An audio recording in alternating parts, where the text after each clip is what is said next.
আমি আপনাদের যদি আমাকে দিয়ে মানে ন্যূনতম কখনো কোনো প্রয়োজন মনে করেন যেখান থেকে হোক আমার সাথে যোগাযোগ করবেন।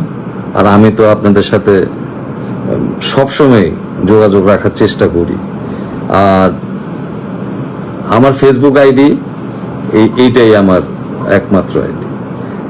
বিভিন্ন সময় বিভিন্ন ভাবে বিভিন্ন ফেক আইডি খুলে বিভিন্নভাবে বিভিন্ন জায়গায় ফোন করে, SMS করে।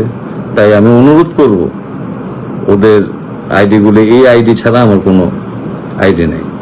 তাই আমরা সহসায় আমরা হয়তো আইনের আশ্রয় নেব। আমি ইতিমধ্যে সহযোদ্ধাদের সাথে কথা হয়েছে, আমরা পুলিশের সহযোগিতা নেব, সাহায্য চাইব যাতে অন্য আইডিগুলি বন্ধ করে। আর সবার কাছে অনুরোধ থাকবে এই আইডি ছাড়া আমার আর কোনো আইডি নেই।